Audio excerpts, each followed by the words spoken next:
Hey there, and welcome back to the Medcurity podcast. Today we are looking at something that often flies under the radar in healthcare security conversations, but it's still creating real exposure, and that is shared workstations. If your organization has ever had a computer at a nurse's station, a front desk, or even in a back office lab where multiple people log in during the day, this one is for you. This episode is all about the physical side of HIPAA, specifically the overlooked risks that come from how we handle shared access points. That includes issues like leaving PHI visible on screens, using generic logins, and failing to lock workstations or not having session timeouts in place. These might sound like small things, but they are exactly the types of details that auditors and regulators will pay attention to. And more importantly, they're the things that create real vulnerabilities, where unauthorized access can happen and where patient trust can erode. So in this episode, we're going to walk through what the HIPAA security rule actually says about physical safeguards, why shared workstations pose a unique challenge in clinical settings, what best practices look like, and how your team can tighten things up without disrupting the workflow. Let's get into it. When we talk about HIPAA compliance, most people immediately think about electronic systems, access controls, encryption, and yes, those are critical, but HIPAA has an entire category of requirements focused specifically on physical safeguards. Physical safeguards refer to the policies and the procedures that you put in place to protect your electronic information systems and the buildings and equipment where they are housed. That includes how workstations are positioned, how they are used, how access to physical areas is managed, and how you secure devices that hold protected health information. Two standards under the HIPAA security rule apply directly to shared workstations. One is the Workstation Security Standard, which requires covered entities to implement physical safeguards that limit access to electronic protected health information to only those who are authorized.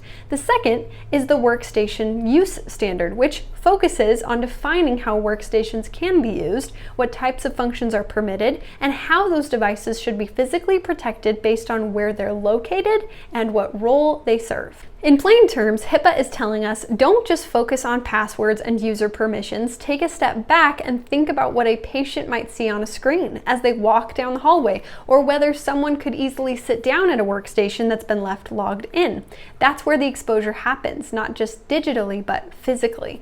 Now, shared workstations aren't a violation on their own, they're a reality in healthcare. Nurses' stations, front desks, and even some exam rooms rely on shared terminals, but they do require more deliberate safeguards. The risk isn't in the workstation itself, it's in how it's used. Let's picture a nurse's station, for example. Multiple team members might need access to the same system throughout the day, charting, checking results, sending messages. In a rush, one person might log in, step away, and another jumps in without logging out. Or maybe everyone shares a single login so that they all can access the same system more quickly. This might feel efficient, but it's also where accountability starts to fall apart. Imagine a patient walking past. The screen might be visible. Maybe a name is showing. Maybe lab results are showing. Maybe something more. That quick moment becomes a HIPAA concern. And the same goes for reception desks. A staff member walks away thinking they'll be back in 30 seconds, but then they get pulled into something else. The screen's still active, patient information is displayed, and anyone walking by has access that they shouldn't. These are small habits that build up over time, and they're the kind of things that lead to exposure, not only in the eyes of a regulator, but in the trust of the patients that you care for. So what do good habits look like? Well, first and foremost, every user should have a unique login. Shared credentials should be avoided completely. HIPAA expects individual accountability. Each person who accesses electronic PHI should be traceable in the system.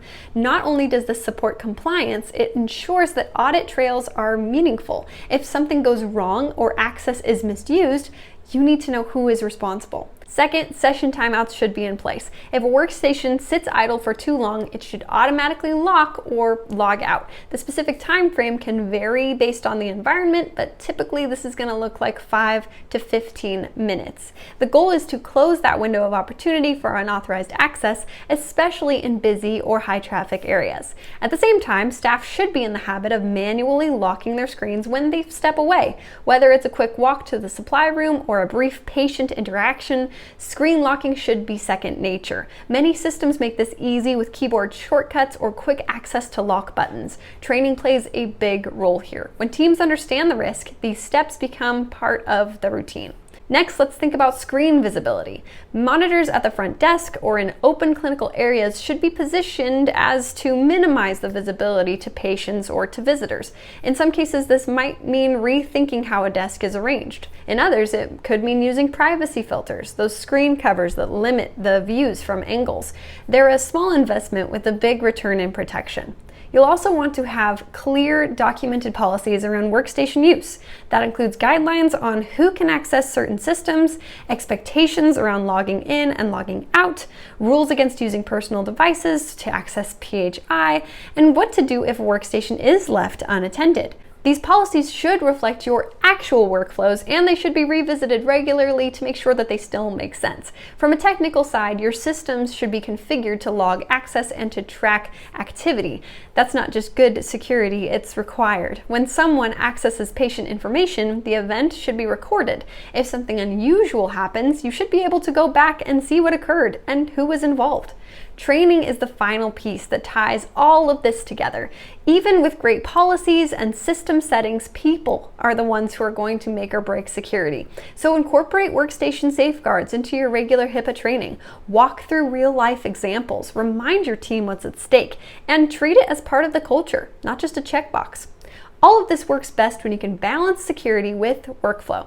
We've heard from a lot of organizations that worry about slowing things down, and that's fair. Nurses and clinical staff need to have quick access, but the reality is these safeguards can be implemented without creating friction. Timeouts can be tuned to allow for practical use. Screen locking takes seconds. Single sign-on tools can help streamline access while preserving security, and positioning a monitor the right way doesn't affect how fast someone is able to chart. When these steps are built into daily operations, they become seamless. If you're not sure where your organization stands on this, here are a few things to consider. Are you still using any shared logins? Are workstations frequently left open and unattended? Are timeout settings configured? Are they tested? Are screens visible to patients or to the public? When was the last time this topic was covered in staff training? These aren't theoretical questions, they are very real indicators of risk. And if any of them give you pause, now is a great time to take a closer look. Shared workstations are convenient, they're common. They're not going away, but they shouldn't be a blind spot. With just a few adjustments, things like unique logins, lock screens, screen placement, and clear policies, you can significantly reduce your exposure. The physical side of HIPAA matters. It's not just about firewalls or encrypted emails. It's how your team interacts with systems day to day. And when you get that right, everything else becomes a little easier to secure. Thanks for joining us for this episode of the Medcurity podcast. If you found this helpful, consider sharing it with someone on your team or even bringing it up during your next staff meeting or audit prep session. Until next time, keep protecting what matters, and we'll catch you in the next episode.